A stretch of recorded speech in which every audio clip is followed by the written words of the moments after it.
Welcome to the Good, the Bad, and the Sequel Q&A. My name's Doug. So the next sequel that we're going to be covering is our second boxing sequel. Unfortunately, the first one was Teen Wolf 2. Not really unfortunately. It was a lot of fun to cover, and it's Jason Bateman as a wolf boxing. But it's the first time that we're going to be diving into the Rocky franchise. And we're starting at the end. Rocky 5. Man, I have not seen this movie in its entirety in so many years, maybe since I was like a kid.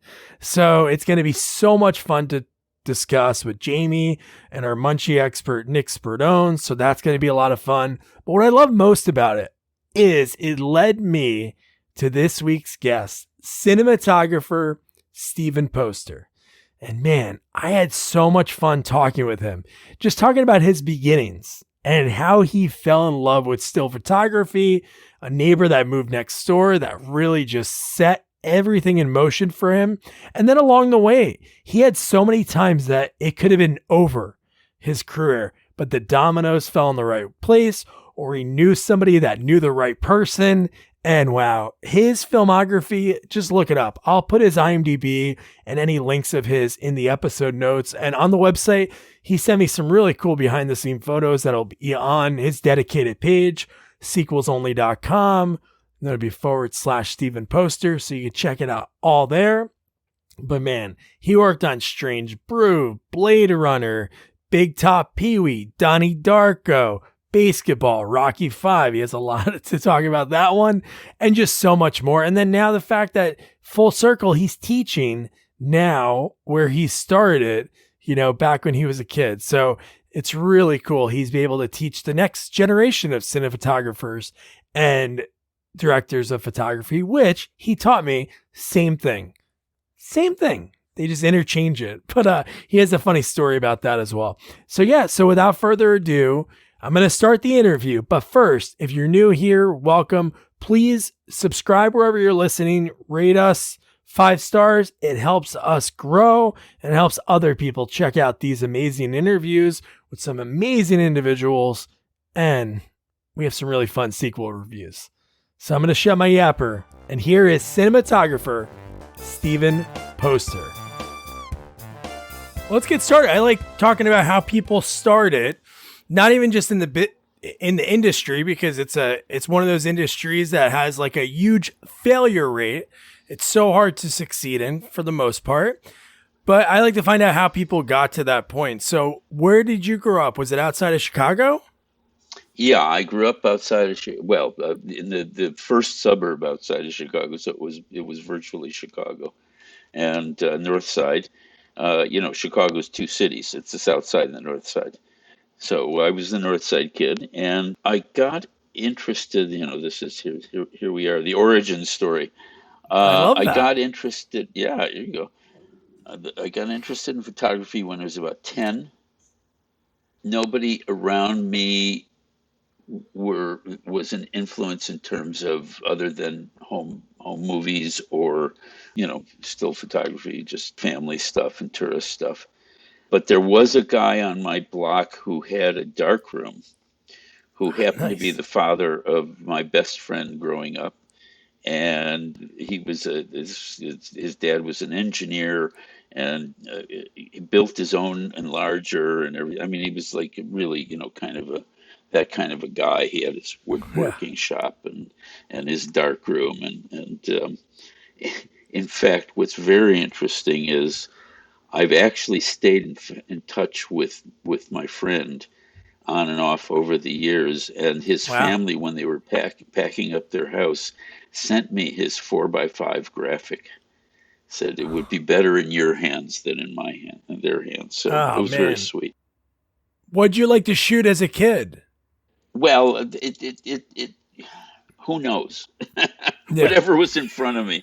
But by the time I was 12, I mean, I really got interested in it, and of course, I had many hobbies. So my parents said, "Oh, this is just another one of those hobbies. In a couple months, he'll be done with it." Yeah, well, it's a couple months later. At 12 years old, somehow I knew photography was going to be my life. I didn't know what that meant. Was I going to be shooting weddings and bar mitzvahs all my life? Was I going to do school portraits? Was I going to do news? That's all I knew. I didn't know much beyond that. But I knew I liked it well enough to be that this is something I could do. I could do for the rest of my life. And then when I was 14, well, I bought my first camera, my first serious camera after my bar mitzvah. Sorry, after my bar mitzvah, I took $100 of my money that I had gotten because that's what they give, a lot of money. Yeah. And I took $100. I went to a neighborhood camera store where I had kind of been hanging out, and he sold me a 1949 Rolleiflex, twin lens Rolleiflex, and that became my camera all through high school. I Oh shot wow. with a Rolleiflex all through high school. And when I was 14, we had moved to a near suburb of Chicago, and I met a guy who drove up next door to my house, and there was an empty lot. And I saw that he had gotten out of a Jaguar, an old Jaguar. He had a beard, he smoked a pipe, he had a cap on, and he had a light meter on his belt. And I could see that from my front window. And I ran out and I said, "Hi, my name's Steve. I live there. What kind of light meter is that?" And he said, "Son, we'll have a lot of time to talk about that. I'm moving in. I'm building a house next door to you." And he was a CBS newsreel cameraman, a network cameraman in Chicago. And he also owned a small 16 millimeter laboratory where all the news film was processed. And, they'd edit it wet. It would have to go through the process and they'd grab it off the reels and edit it pretty much wet just to get it on the air as fast as possible. Yeah.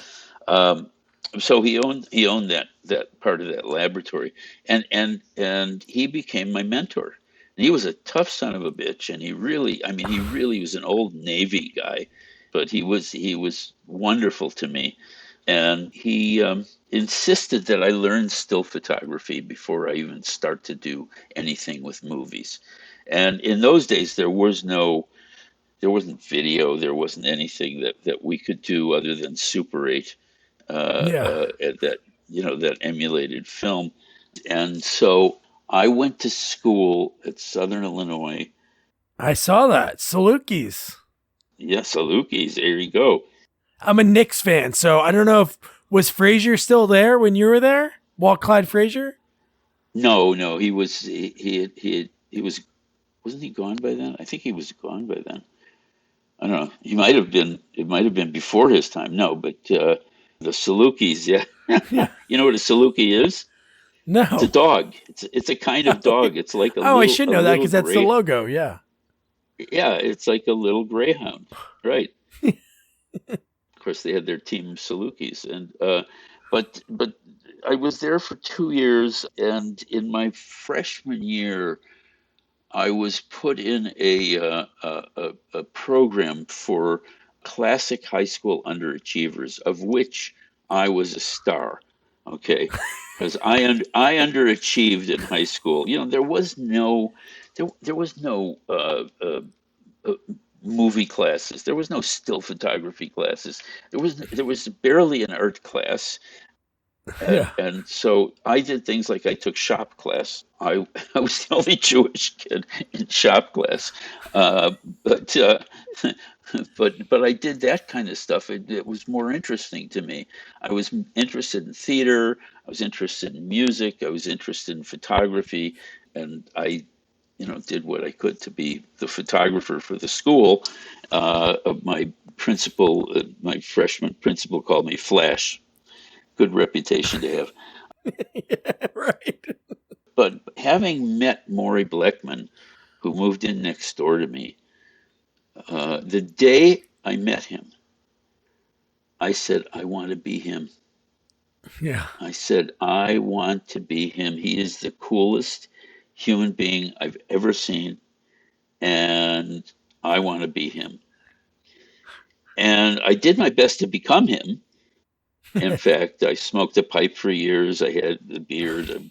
I wear caps. Nice. but Maury was a news shooter, and he never wanted me to shoot news. He thought my lot in life was far beyond shooting news.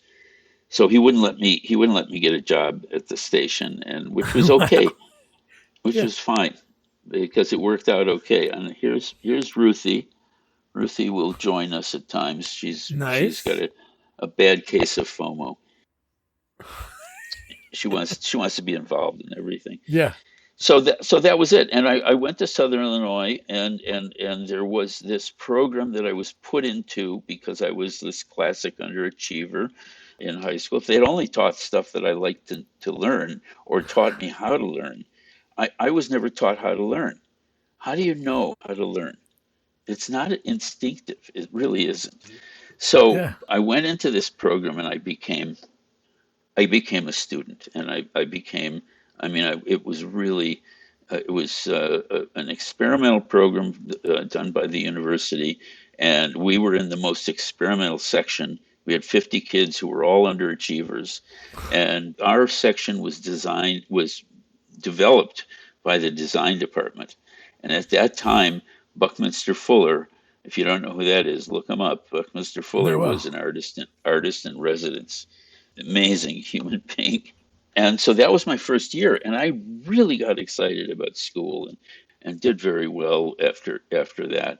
But it was arts based program, and I was able to do my photography and a little bit of cinematography. In my freshman year, I had a senior who was doing a TV show that was like a little filler show for the local PBS station, and we would go out every afternoon on Friday, every Friday afternoon. We would get a state car, a white state car, and we would drive around and do a show called Adventures Through Southern Illinois. And believe me, we had adventures. It was crazy. And I had a little Bell and House 70 DR wind up camera and a few rolls of 16 millimeter film and a still camera. And I would provide the visuals for the show as a freshman. So it was pretty remarkable. And we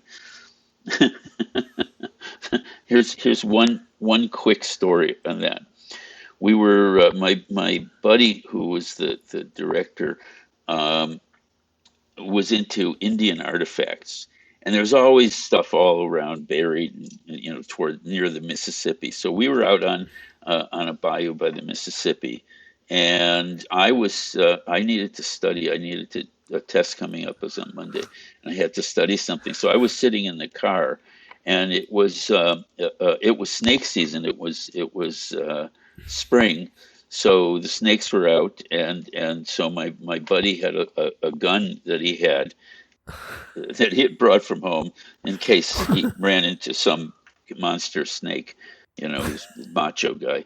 And he's up way up in the hills, and I'm sitting down by the levee and in this car, and all of a sudden I look up, and I'm surrounded by guys with shotguns and rifles and pistols. And I knew my friend was up in the hills with a gun. And somehow I said, "Don't shoot! Don't shoot!" My buddy heard me, and so what happened was this was a posse coming out to look for two escaped prisoners. The prison was 10 miles down the road on the Mississippi, and we were the first thing the helicopter saw was this white car apparently abandoned next to the levee, right? And so the whole group came out with their, and it took us a while Jesus. to explain our way out of that. But I I mean, bet. he could have been shot if he had pulled that gun. It'd be like today. But Yeah. so those are the kinds of adventures we had on that show. That's just an aside. So okay, I left. I was very active in civil rights. And at that time, there was no support for that at that school because it was really a Southern school. And I had a little incident that said to myself, I'm getting out of here. And I had seen an advertisement in a magazine for Art Center College of Design in Hollywood, and that's all I needed. I didn't need to know much more. I knew they've had a photography department, and I called them up, and I found a way to kind of expedite getting in. It took about 10 days. I got my parent transcripts there and everything, and they accepted me within 10 Wow. days. And I say, okay, I'm out of Southern Illinois. And I ended up going to Hollywood, which I always wanted to do anyway. Wow. So I was in this strange and wonderful art school that had a very big reputation for automobile design. In fact, it is the premier, still to this day, the premier auto design school in the world, and is Oh, supported wow. by all the manufacturers. It really is. Every car has a piece of art center in it. Everything that's ever designed, because they all come out of there. But they also had a very good still photography department, and I learned in the very first week, I learned more about light than I had ever learned in 10 years of being a photographer. It was a remarkable teacher, a guy named Charlie Potts, and he eventually became the head of the photography department. But he had a way of teaching how to see light that it was so unique that it shook me up. I mean, it was like a revelation to me. Wow. And the first 6 weeks were, I mean, it was just so filled with wonderful experiences of this kind of learning. In fact, I now teach at Art Center. I Yeah, teach you were saying that's wild. two classes at Art Center, and I do Charlie's first lecture every year. Ah, I reproduce his first lecture, and everybody loves it. It's a real informative piece. that's So I do special. that Like every that year. full Yeah, circle. it's fun. Wow. So how long were you there? Did you have like it was a traditional like 2 more years left, or how many years left did you have No, there? I stayed. I actually stayed. I stayed for 3 semesters. And the reason I left, I went back to Chicago and got into the Institute of Design at Illinois Institute of Technology, and they had a photography department to finish up and get my degree because I had to get a degree because of my mother. Yeah. I didn't necessarily need one, but I got one. Yeah. And when I graduated, I handed her the diploma. I said, "Here, this is yours." but I left California, not not too smart of a move, but I left California to go back to Chicago because of a woman. You know, That's the you, story for you fall in everyone. love, and that's it.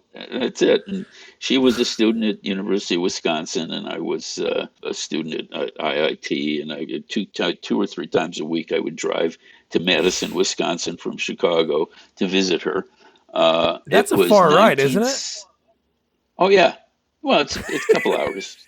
You Okay. know, midnight, snowing, windows Yeah. open. You know, stay awake, stay awake. Uh, and fortunately, I didn't drink or anything in those days. We were presumably in love. I got engaged to her and was gonna marry her, but I never did. Um, but I was in school. I had this little film that I had shot for a class at Southern. I remember it was something about gravity, something about science and gravity and whatever. I showed that to a company called Film Group, which was a boutique commercial company based on cinema verite. It was a couple of guys who were documentarians who were getting into commercials. It was the early days for that, but and a still photographer and a cinematographer who was mostly doc and news guy. None of them knew how to light. Well, they looked at the movie that I had done and said, "Well, you know how to light." I said, "Yes, I do." I studied that. And they said, "Well, we're going to hire you as a cameraman." Here she comes again, back and forth. Yeah, we're going to hire you as a cameraman. So I said, "Okay, I'm a cameraman," and I never looked back.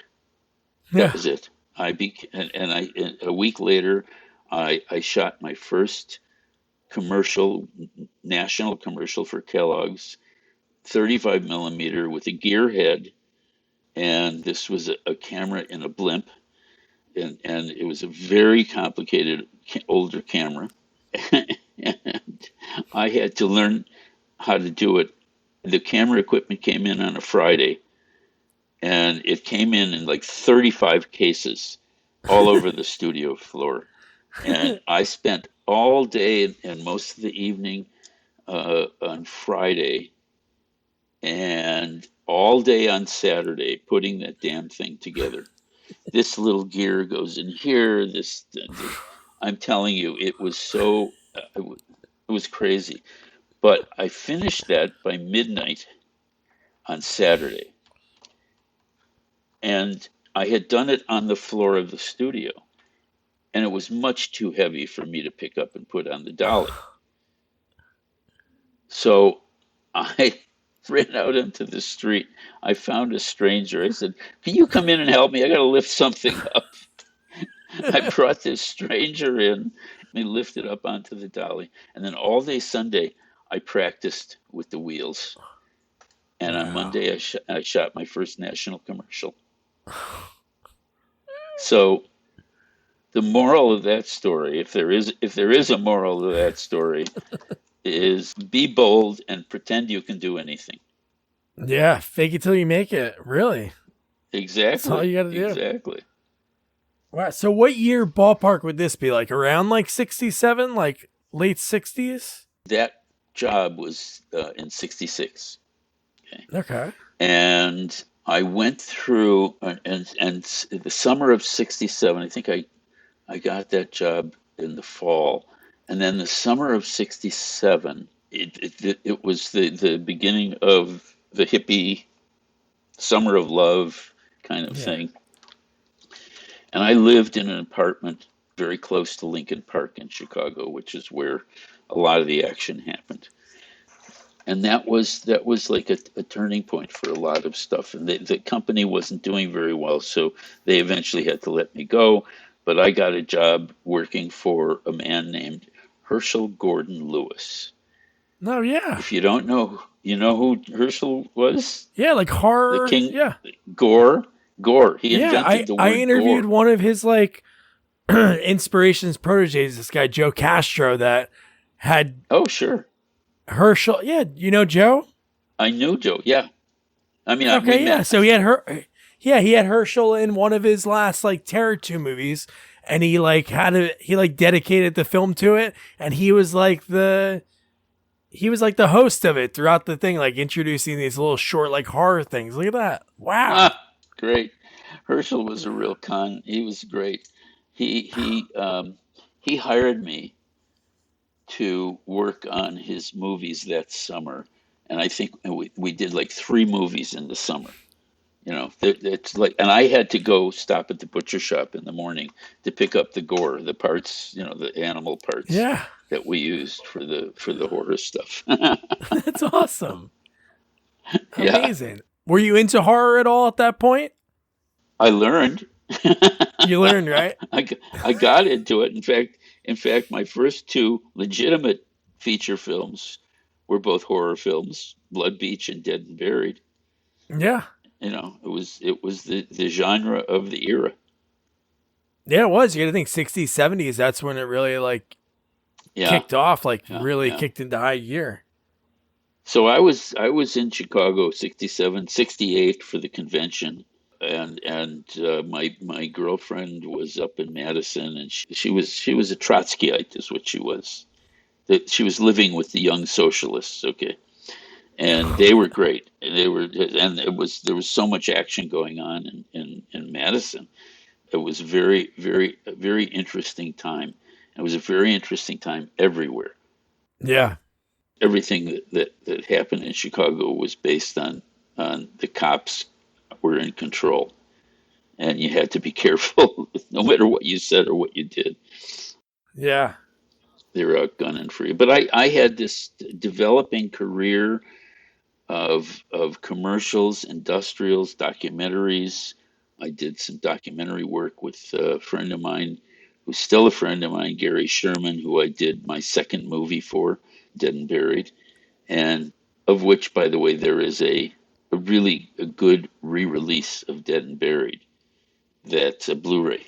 It just came out Oh yeah, this month or month of yeah. It's pretty good. It's pretty good. I like that's that movie. awesome. I think we did some very interesting shooting in that movie. So I have like your IMDb like printed out. So like one of the earliest ones on there, and it really caught my eye because it's a great movie. And I interviewed Joe Alves, who was the production designer on Close That's right. You Encounters of the said you Third did. Kind. Yeah, yeah. Yeah. So that was like your Great. first like. Would you say that's your first like big like Hollywood job? That movie? No,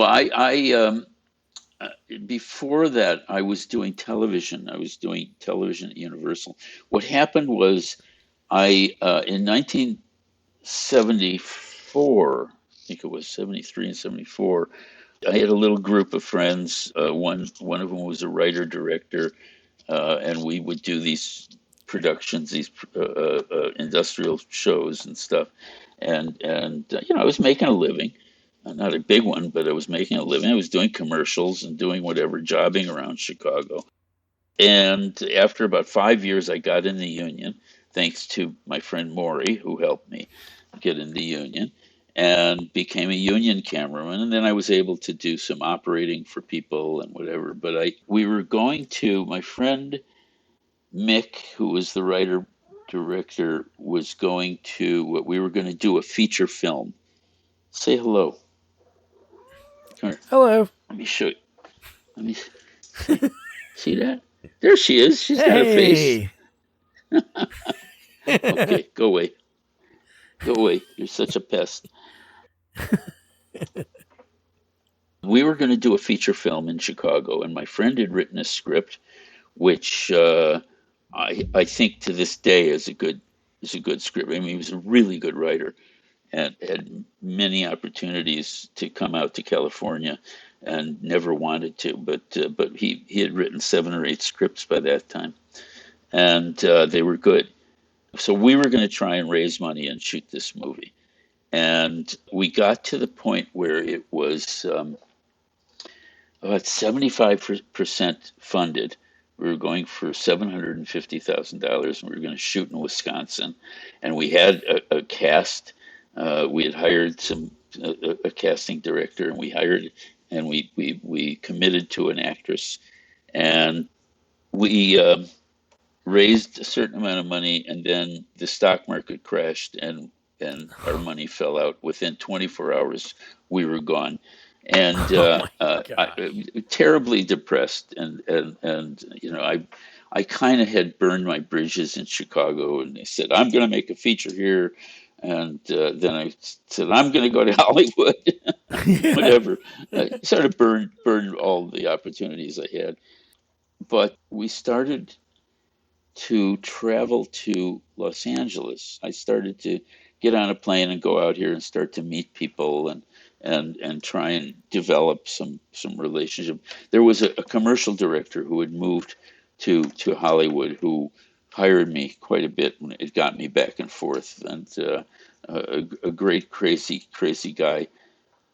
I mean, remember, this was I moved out there officially in 1975.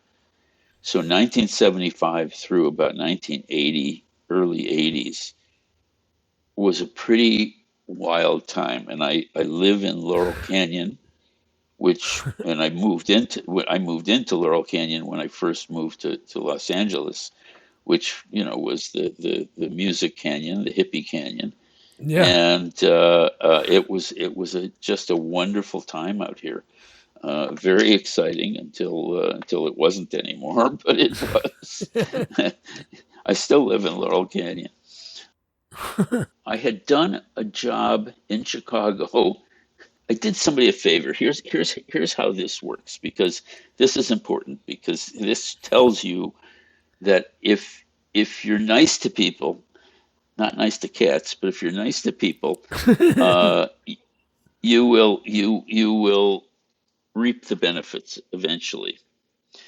So I had done a favor in those days, in fact, it was an assistant director who moved to California who was doing Universal Television work. He was in the first DGA training program out here to become an assistant director. And he called me up one day. This is a guy I worked with on Herschel Gordon Lewis stuff. He called me up and said, "Listen, there's these kids moving to Chicago. I know you got an extra room. Put them up for a few days. He's starting dental school, and she's going to need a job and everything." So, like we did in those days, in those hippie days, you don't ask questions. Here shows up a young couple, had just gotten married. He's going to dental school. We had this loft back room, bedroom, which they lived in. They stayed with us for 3 weeks, and my wife helped her find a job. We helped them find an apartment. I mean, it's just what you do. In those days, that's what you Yeah. do. You meet somebody fun, and then you. So next thing I knew was I got a call from Universal Studios. The first call was for they wanted me to work on the Sting 2. Sting 2 was done partially in Chicago, and Jeremy Kagan was directing, but I didn't know that at the time. Jeremy is now one of Yeah. my best friends, but Oh, not because of that. I'm friends with his, well, I don't know. They had a relationship in the 70s, but Larry Hankin was in Yeah, one of Kagan's movies in the 70s. And yeah, I think yeah. Carl Well, I Gottlieb did. wrote The Sting too, or was in it. Yeah, yeah. Yeah. He's one of his buddies. But Yeah. matter of fact, I shot three things for Jeremy. Wow. And he's a fabulous director, just wonderful director. But he's now head of the graduate directing school at USC. That's what he does. So I got this call to do Sting, and on it I met. And since I was in the union, I could go out there as an operator. Of course, they weren't going to let me touch a camera, but it was like a gift, and I had no idea why. But it turned out that the kids that stayed at my house were the son and daughter-in-law of Henry Bumstead. Bummy, as he was affectionately known, was one of the top two production designers in Hollywood. Wow. Hitchcock, Clint Eastwood, I mean, on down the line, fabulous, fabulous work. And Sting too, which was one of his. And so they just did me a favor. They just, said, "Here, give this kid 3 days." He did a nice thing for my son.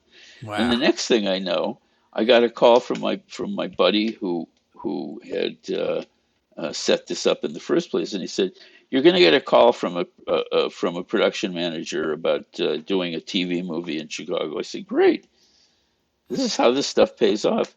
So I get a call from, and thinking they're going to want me on the camera crew somehow. So I got a call from a production manager, kind of a real salty guy, and he said, "We heard good stuff about you, and we'd like to hire you as a location manager." I said, "Okay, I'm a location manager. What is that?" I didn't I didn't know shit, right? Yeah. And so I accepted the job. Fortunately, I was connected politically in the city because my then mother-in-law, not the woman that I was with from University of Wisconsin, she Yeah. abandoned me. She left me a month before the wedding. It was very difficult. Uh, but a year later, I got married, and my mother-in-law was very connected socially to a lot of the city pals and stuff. So I had connections, and I was able to do this job as a location manager. It's a miserable job, by the way. It is a hard job to do, especially if you don't know what you're doing. But I accomplished it, and they helped me out, and it was a very successful shoot. The director of the piece, it was a pilot that never went. The director of the piece was a vice president of Universal Studios for television. And he said to me when they were leaving, he said, "Kid, when you get to Hollywood and you got your union ticket out there, give me a call."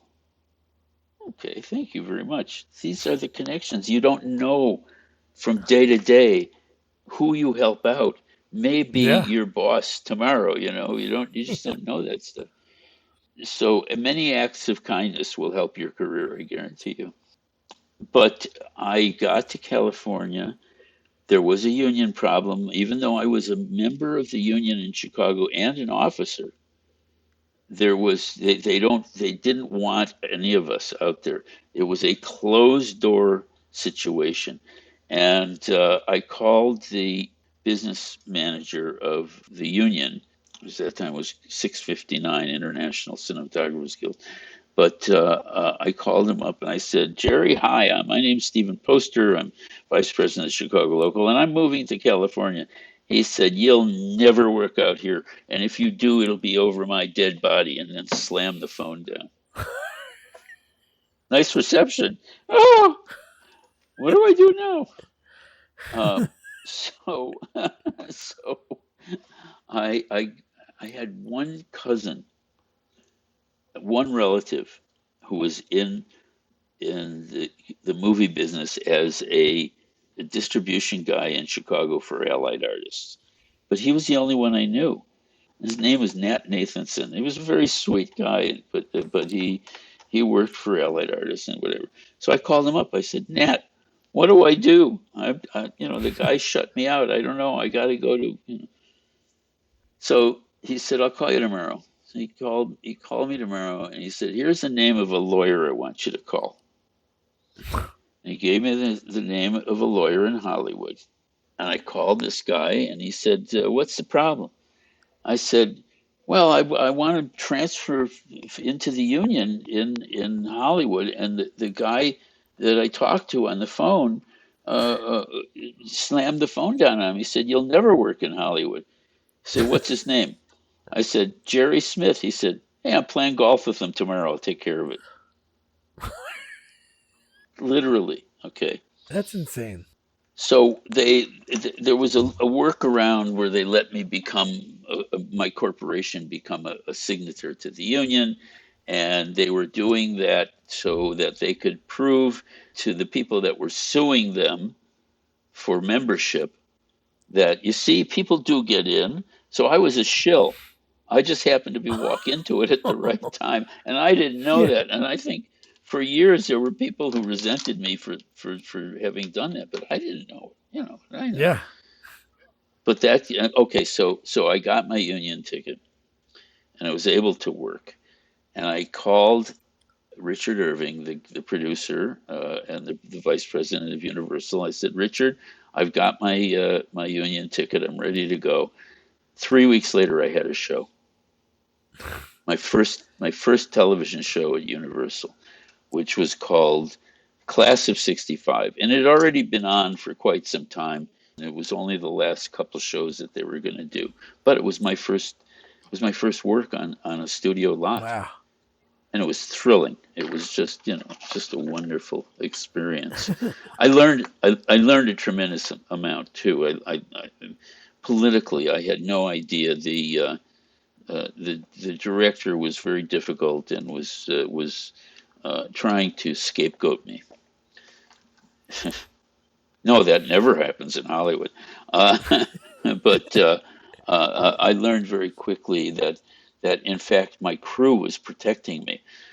They realized when I first got out there, I had this crew that had been working together, and the director was taking a lot of time, was way behind, and they called him on the carpet and said, "Why are you taking so much time?" He said, "Well, I got this inexperienced cameraman. What does he know? He's taking all this time. It's not me, it's him."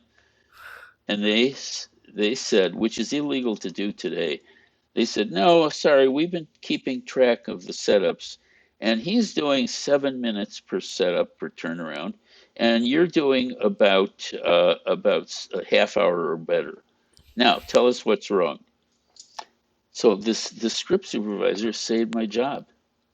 Wow. They had asked her to keep track, and she literally saved my job. Now it's illegal to do now, from what I understand. The Directors Guild won't won't let anybody keep track of that stuff. But there it was. I would have been fired.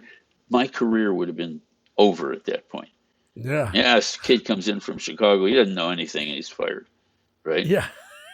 Every step along the way is treacherous. That's crazy. That's something that your audience should learn about Hollywood. Not only Hollywood, but life.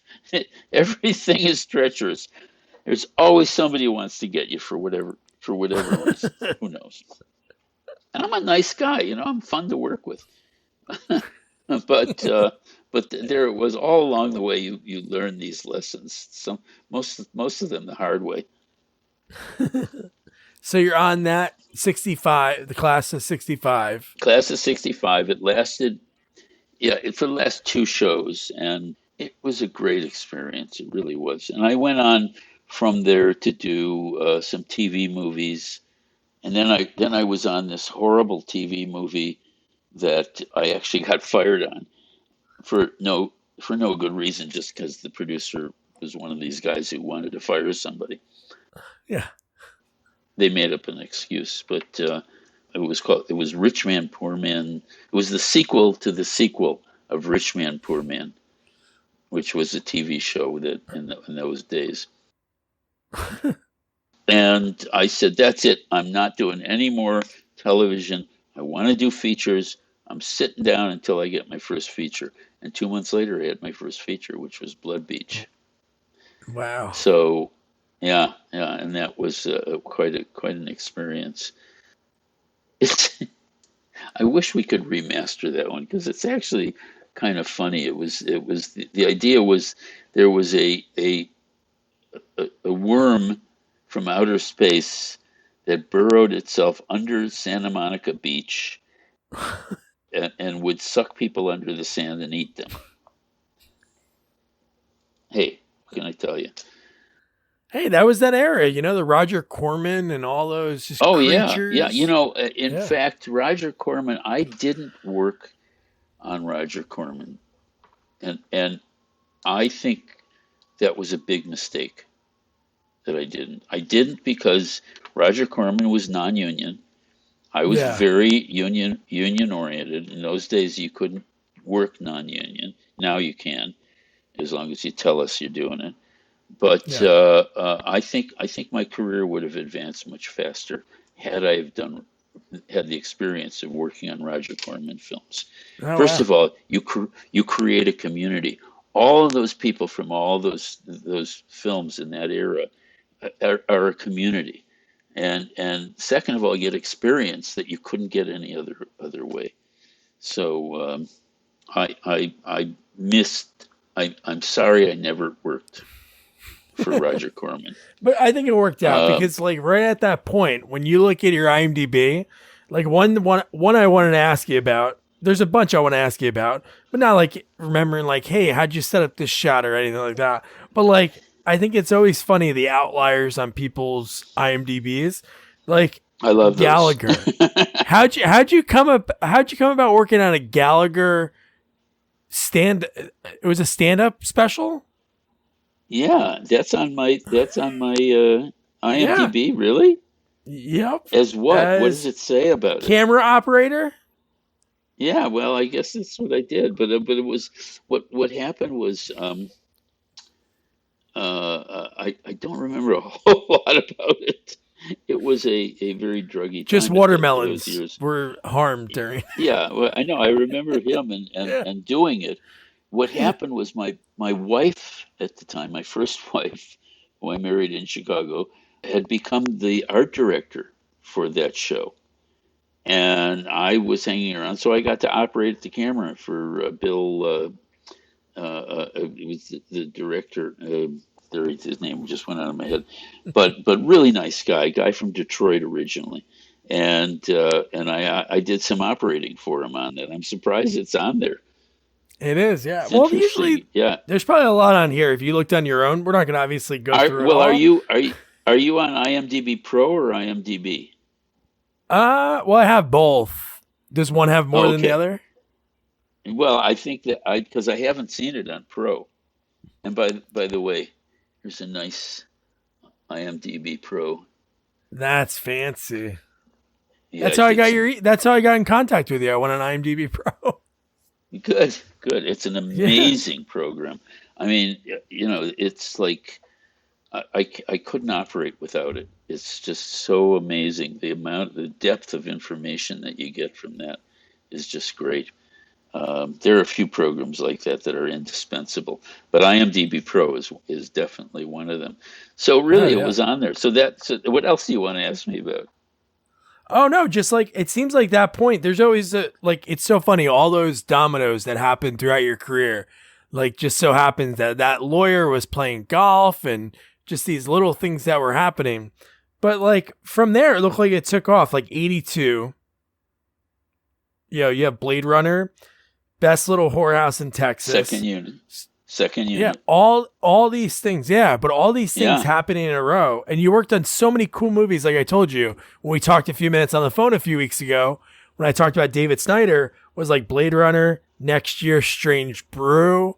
So there's like all these great movies that you worked at during that era. yeah, yeah. Strange Brew was one of the most fun things I've ever done. My buddy, I've always, yeah. it's one of my buddy's favorite movies, and he wanted to ask about the mouse and the beer bottle in that opening scene. I don't know if you were there for that one, Yeah. but Oh, there's yeah, that. yeah, yeah, yeah. Of course, of course. I'm just trying to remember what they did. I think they split the Yeah. bottle on the seam and put it back together again. Not going to force the mouse into the. Yeah. You know that Muslim Beer was going to sponsor the whole show, and then they heard about the gag of the mouse in the bottle, and they turned around and shunned us. So we couldn't shoot in the Molson Brewery. We couldn't do anything. We had to go out to a little brewery in Western Canada that was an independent to shoot the beer scenes in that movie. But Wow. that was fun. I laughed for 4 months straight. It was just wonderful working with those guys. What a shame that they've not done another one. I just saw Dave. I did a documentary that reproduced scenes from a documentary for a friend of mine last year about an improv person who invented a lot of the world of improv. Del Who, Del Close, who Harris? was Oh, Del Del Close. Del Close. Close. Yeah. Yeah, crazy man, crazy. Okay. And by the way, the documentary is on Netflix. It's Oh, called cool. for Madmen Only.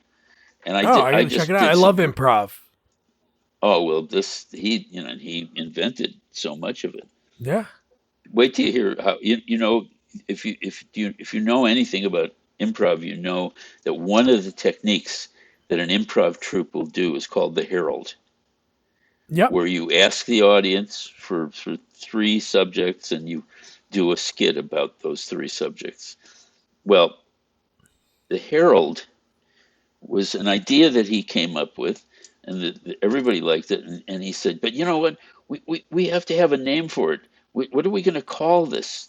And somebody in the group said, "Well, Harold's a nice name." He says, "Okay, we'll call it Harold." That Harold's a nice was name, it. like naming a kid. Yeah, right, right. But Strange Brew was just remarkable. I mean, those guys were so funny. I watched it a few weeks ago, and it's the whole opening sequence is so cool. Like when you're watching a movie within a movie when they're in the theater, it's just so cool because even the camera looks different.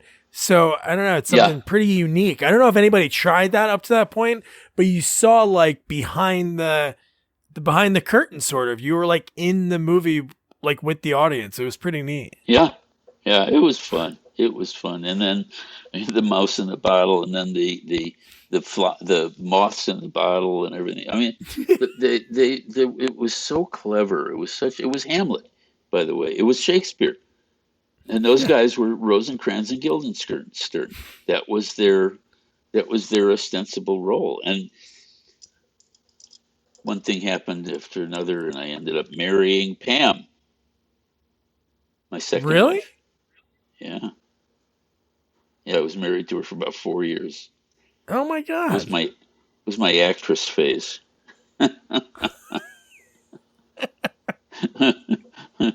But yeah, we, you know, thought she was Canadian. She was different enough and that I thought maybe it would work out. But of course it didn't. Um, What would you say? Like, there's always like that turning point. I know when you were young, you were like, "This is what I'm gonna do forever." Was there like a film that you worked on that gave you that like I don't know gravitas that people were like, "Oh, he worked on blank" or "He worked with blank"? Was there anything that gave you that edge? I think having worked with Ridley Scott gave me a lot of credibility. Yeah, And that didn't come till Blade Runner when I was doing second unit on Blade Runner. But and I was there. That was another fluke that happened. I got called in to do one day. My agent got me in to do one day to shoot the spinner, the car going through the White Tunnel. yeah, That was the only shot, one shot. And apparently they had tried it three other times, and the studio was really pissed off. And they said, "We don't know why we're doing it again, but it's something he didn't like." Everybody hated Ridley at that point, but on that movie, things have turned around now because he now you know is has done enough movies in America that he knows how good the crews are over here. But at that point, there was a lot of tension between the crew and Ridley. But I came in, you know, for about 4 weeks, and but what happened was I was hired for the one day, and then he liked the work that I had done. I solved the problem for him, even though I didn't know what quite was the problem. yeah. And so he kept me around, and every night we would do entire scenes, like the whole scene in Joanna Cassidy's uh, dressing room where Harry gets beat up, you know, and Yeah. then he chases her down the street and shoots her. But that we did that all in one night. The interior of that, Wow. and then there was lots of visual effects stuff that I was doing. It was great. It was just great to be there. I was there for about 4 weeks, I think. Yeah, looking at that, and then like Starman, pretty awesome movie, and then even like Big Trouble in Little China, like working with Carpenter. That's This house that I'm in now is it John Carpenter's old house? was Adrienne Barbeau's house, and when he was married to her. Oh, I interviewed her ex like last year. Stephen Van Zant's brother, Billy Van Zant, was married to Adrienne Barbeau. Oh, was that really? Yeah. Yeah. Well, I didn't buy it directly from her. There was somebody in between, but this was their house. Part of the Hey, fog that's was shot cool. in this house. Yeah, What? yeah, yeah. They did it. Not. They did some scenes out on the deck. There's a pool out that door there somewhere. That's Out pretty awesome. there's a pool. Yeah, but this Holy was her crap. house. Yeah, yeah. And in fact, Amazing. not only that, not only did I work for him on Starman and on Big Trouble in Little China, but Tommy Lee Wallace was his production I love designer him. in School Buddy, and I did a movie with him, uh, Aloha Summer, I think it's called. Oh, sweet. No, I like Tommy Lee Wallace. He's Yeah, great. and I did a movie with Nick Castle, who was the third guy in their rock band. Nick Yeah. Castle, Tommy Lee Wallace, and John Carpenter. So inadvertently worked with all three of them. Yeah, in one And capacity or then the other. like, oh yeah, here I see Aloha Summer. But like even at that point, like we talked about like the Gallagher. I know you just did that because the your girl was the art director, but you have a Madonna video. You worked on a Madonna That's video. I shot like a prayer. Amazing. You know, they I hadn't been doing a lot of music videos, although I did a lot of them. They weren't even called music videos in Chicago in the early days. Different bands and things. I did a lot of music stuff, and I got hired to to do this Madonna video. I think Bill Pope did a lot of them, and he wasn't available. He was married to the producer, and he wasn't available. He's a fabulous shooter, by the way. They needed somebody to do kind of classy Hollywood type lighting and to make her look different. Remember, she had dark hair in it, and Yeah. so I got hired, and we shot for 3 days. It was wonderful. I didn't know that it was going to be controversial. What did I know? Yeah, Yeah. you stick a little nail in the hand, and there's some blood that comes out. I said, "Yeah, we're gonna burn some crosses up on San Pedro Hills. The whole bay could see it, right? Controversial, I guess. I didn't know. What did I know from stigmata or from burning Yeah. crosses? So, okay, fine, let's do it. And like one of the you worked on a few sequels over the years, but like the one I wanted to talk to you about was Rocky Five, which was when I guess at the time I was 4 at the time, but even when I was younger, watching all of them in a row, you get to that fifth one, it's such a Yeah, different movie.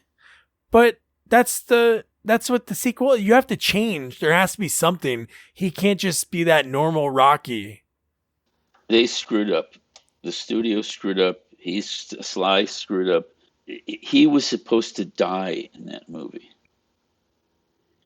He was supposed to die in that street fight, and Really? that would have made it an absolute fucking classic. Because it's not a bad movie. It's just it was the No. only Rocky that didn't make any money. But but they changed. They said, "Oh well, we don't want to kill off our asset," and it really was a bad decision because it would have been people would have flocked to that movie to see it if he if Wow. if he had died.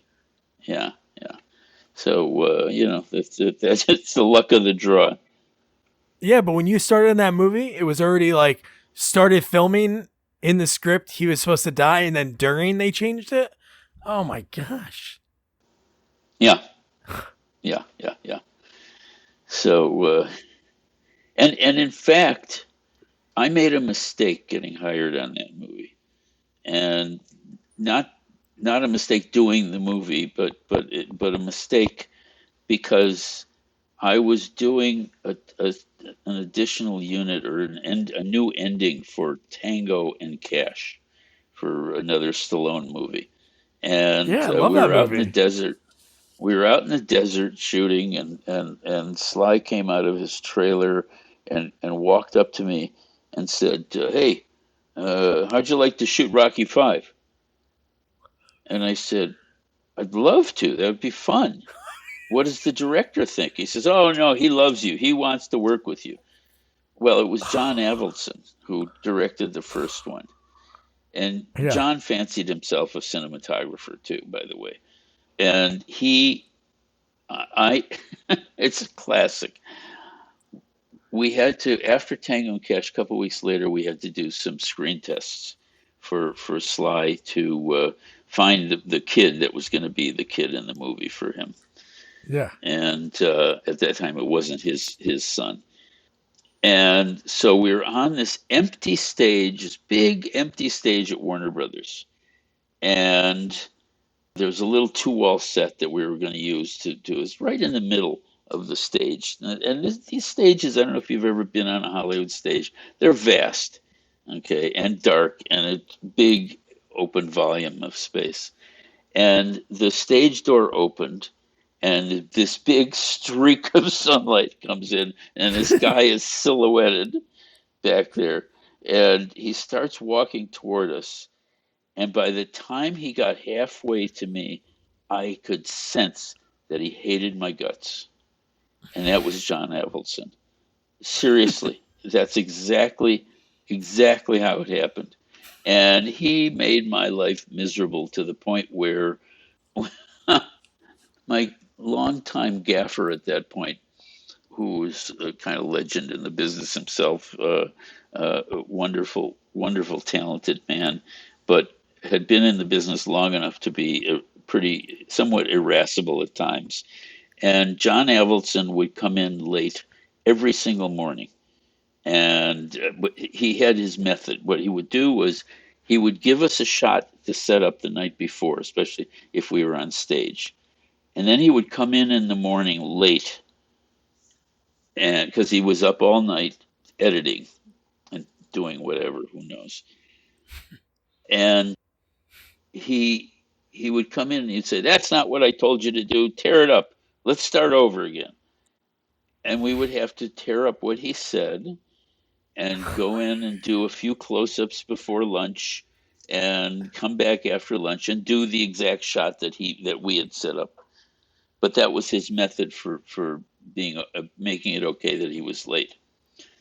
Jesus. Well, he came in one morning toward the very end. I think there were 3 weeks left. And at this point, I mean, I was getting sick. I just didn't even want to be there.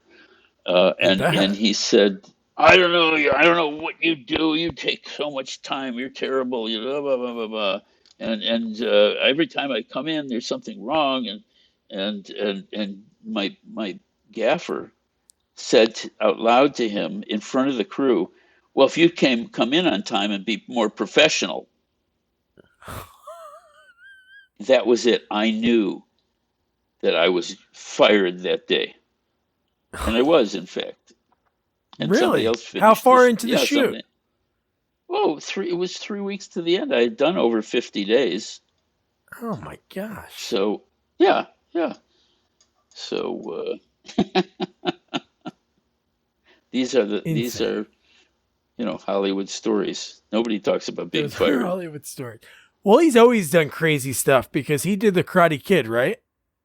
Yeah, So he, during the shooting of that, again, it worked out for the movie, but Ralph Macchio at the time was like 17, or I don't know how old he yeah. was He's for a the first kid. one. I think No, he was a he's little bit young. older. He was still pretty young, Uh huh. yeah. But he like isolated him, like made him stay in his own trailer, so that animosity was real. I interviewed one of his buddies in the movie that got all of his lines cut, but he was a pretty cool guy. But he was telling me Ralph would be in this one trailer and he wouldn't hang out with the Cobra Kai, so it was like real, like he really hated them. So obviously it worked out, but No, but Avildsen he was not a nice man. That's all I got to oh my say. gosh. Yeah, yeah. Well, let's talk about more like funner projects. So I wanted to ask, like, what is the difference? So when you look on your IMDb, there's like cinematographer and director of photography. What's the difference between Same those thing. two? Same No exact thing? difference. Oh, okay. Same exact thing. And in fact, on my next movie, may it be soon, I want to be titled as cinematographer, not as director of photography, because I promised Vittorio Storaro, because he has a thing about, he says, "We're not directors, we're cinematographers." And he said, you should tell everybody they should be called cinematographers, not directors. And I said, but it's a contractual thing. It's with the contractual thing with the producer. No, I don't care. You should tell the producers not to do it. So I promised him on my next feature I was going to be have the title of cinematographer. And then on like jobs that you go in and it's like additional photography, like for like basketball, the Matt Stone and Trey Parker movie. What is that? That's like 3-4 days of shooting some section that they didn't get during production, and they do additional photography during that time. So I think I was there for 4 days, 3 or 4 days. I don't remember, but we got to work with them, and that was fun. That's a wild You know, movie. and Pretty really it's funny.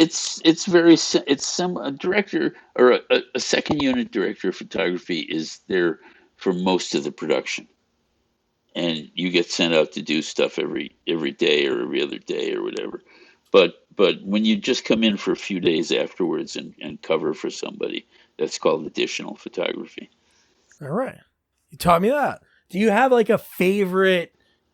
Obviously there's a lot of things on here. Do you have like a favorite I would say like one shot, but is there a scene that you shot that would be like the quintessential like Steve Poster like scene? You know, I would consider the whole movie of Donnie Darko Oh yeah, I was about to ask them. Yeah, a very important movie for me artistically. Not just because it was a cult classic and everybody loves it and everybody knows it and whatever. And, I could walk into an audience in any college and say, how many people have seen Donnie Darko? And many hands raised. But no, it was because I had decided to try something that I had been wanting to do for a long time. I'm a very technical guy, and I know a lot about technology, and I'm constantly working on new stuff and involved. I did the first, the third digital intermediate ever done, the second in America, and the third to be done in the world. wow. I do new stuff like that every time. And on Donnie Darko, I wanted to change my methodology. I wanted to change my emotional tone. And what I did was I worked much more intuitively. I worked from here as opposed to here. And that changed a lot for me. So as late as that was in my career, it really was a very major project for me. Working with Richard Kelly was a dream. I don't know why he hasn't done another movie in a number of years, but just one of the best directors I've ever worked with, and just an exciting, exciting man to work with in terms of what we have together. To me, Donnie Darko was essentially a change up for me, and that's fun. There are others. There are others definitely. I think there's some really iconic shots in Dead and Buried, if you get a chance to see it, and that I'm gonna was check my those out. second movie. But there's some really iconic shots that we were left up in Mendocino County with no adult supervision for 4 months in Wow. 19 what was that 1979, something like that. Yeah. You know, that's a pretty bold move for a production company. Yeah. Four We months. really we had very little supervision, and we did it on time and on budget. There was nothing they could argue about. But there we were there for 4 months. You know, it's an interesting movie. I gotta check those out. And then I see like a you have some new things coming up or recently came out. Is the Miles Davis documentary out already? It's not distributed. We're looking for distribution. What happened there? My friend Chris Wilkinson, who was the second unit director on The River that I did for Mark Rydell and Vilmos Zsigmond, and so I worked very closely with Chris Wilkinson. He's an A-list writer. He's one of the A-list writers, and in town. Um, One of the what they call the 10 A-list writers. But he was writing this movie about Miles Davis for HBO. Don Cheadle was going to star in it and I think Wow. direct it. And as part of the deal, he made a deal with HBO that he could do a documentary on Miles Davis. And so we had there's a jazz club out here called Catalina's, and on a Sunday morning, we brought seven of Miles Davis's sidemen and friends to just sit around the table and bullshit about Miles in the old days and working in those days and being in jazz. And I had two cameras on it. We just covered it, and it turned out to be the footage turned out to be very classic in terms of who and what who was there and what they were saying. So it sat in the can for years because the documentary or the feature film had fallen apart from HBO. I think they eventually did something, but it wasn't the project that Chris did. So it sat in the can, and I finally, about a year ago, said, Chris, you got to do something with this. This is classical. These guys are dying off. Yeah. You want to be able to document them, and he did. And he did a good cut on it, and we're hoping that it will get picked up and do some distribution about it because it's a nice little movie. I love that. No, Larry Hankin again. I'm helping him write his book, his memoirs, and he's going through this part of his career, and he was opening up for Miles Davis. And one of his stories was he was opening up for him because he had the same agent as Woody Allen. So Woody Allen's Ah, longtime manager like got Larry hooked up with Miles, and they did like a private show one time for the Kennedys. Like way back, wow. Larry was super young, but yeah, he has a funny story about Miles Davis actually paying attention to Larry's act and doing a joke about the Hells Angels, like miming it while he was singing. I thought that was the Ah, coolest thing. And I saw that on there. I was like, oh, dude, that's awesome. And I love the way you just described it. Just his buddies and family sitting around, just yeah. like shooting the shit. That's great. It was really very fascinating. I was a jazz fan when I was a kid, and so to be around it, it was wonderful. Wow. So besides that, this is like towards the end, I always like to ask folks. So like, I know obviously you always wanted to do photography. That was like in your head, you were going to do something. Was there anything you already ever had like in the back of your head, like, hey, you know what? If this doesn't work out, I can do blank. If this didn't work out, I would have been fucked. That simple.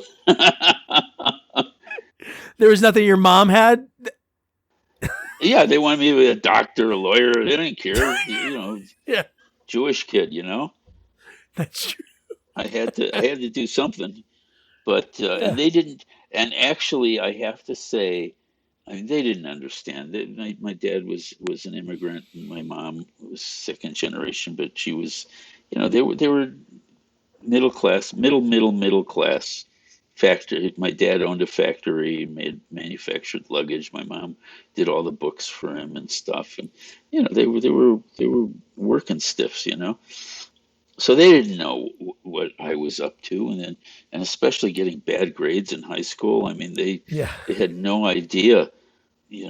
I was their son. They wanted me to do something appropriate. Yeah. Maury, my next door neighbor, was very helpful with them. He sat them down and said, yes, he can have a good career, and don't worry about him. He'll be fine. He's ambitious, and he really smoothed the way for me.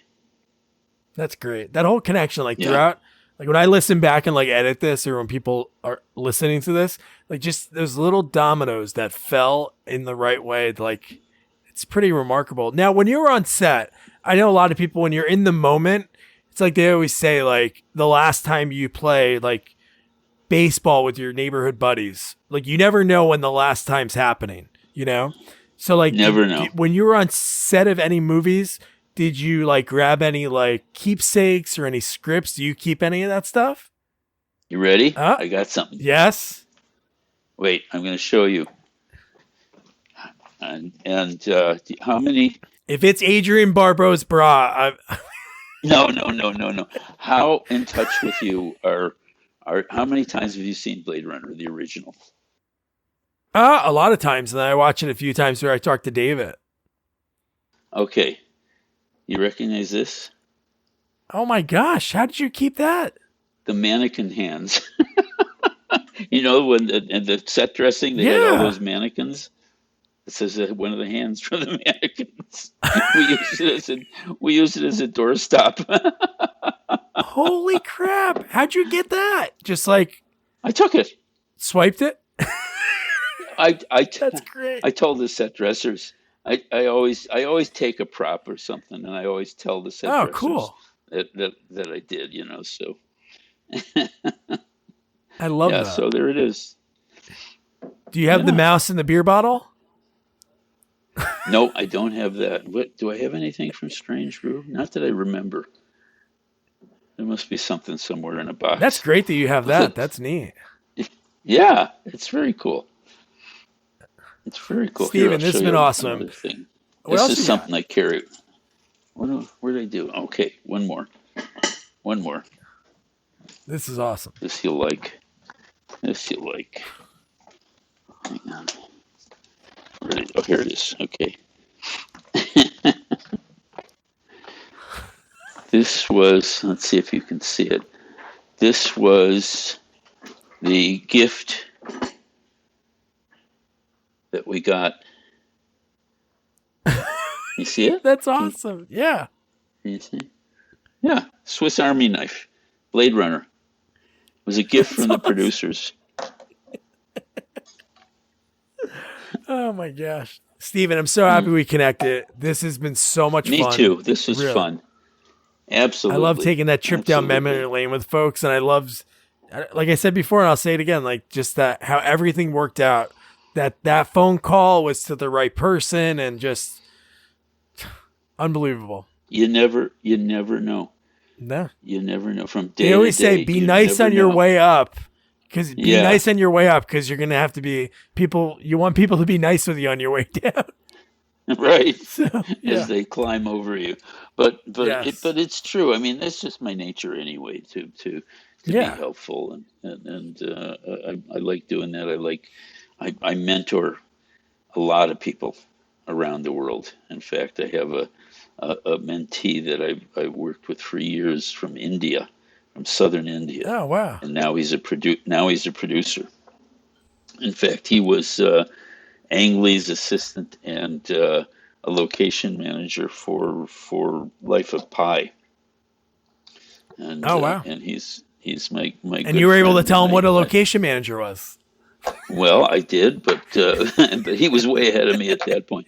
But Samir, I years ago there is something now called CML, Cinematographers Mailing List, which is a group of cinematographers from around the world online who have discussion groups, and that was born out of an AOL group, and that AOL group. I was writing something about the spirituality of light, and I got an email back from this young man who said, who asked me a question about it. And he was the only one that responded to my email, or to my statement about the spirituality of light. And it turns out he was Indian. He had just been getting out of high school, going to college for film school. He's from southern India, and we just connected, and we started talking on the phone and emailing a lot. And I subsequently, I know his entire family. I visited him in India. He's visited me here, and he was he. In fact, if you remember Life of Pi, there was a city called Pondicherry, and there was a house that Pi lived in Pondicherry, and it's Southeast India. And that house was his grandfather's house. So, yeah. But I have people all over the world that I talk to. That's awesome. That's gotta be so rewarding to work with people and pass along your knowledge, and that probably means so much to them and for you. Well, it does for me. I like it. It's very fulfilling, and that's one of the reasons I teach. Every semester I get new kids. That's awesome. It's fun. It is fun. Thank you for asking me. Steven, wow. The stuff that he had at the end, I had to leave it in there because we did talk about it. So I know there was like a little bit of dead air, but the fact that he got a Swiss Army knife from Blade Runner, and then he kept the mannequin hand, which is so cool. And I just love when he was at Southern Illinois, he was in the class for underachievers, and look where he went. His career and what he's still doing today. And the fact that he lives in John Carpenter's house. So much fun. Steven, thank you. And now, your homework. Rocky 5. It's on HBO Max. You can rent it anywhere and everywhere. And man, this one has a lot to unpack. The real ending that was supposed to be done, but John Avildsen And the studio is like, nope, we can't do that. I'm not going to tell you. You can look it up or just check out next week's sequel review of Rocky V.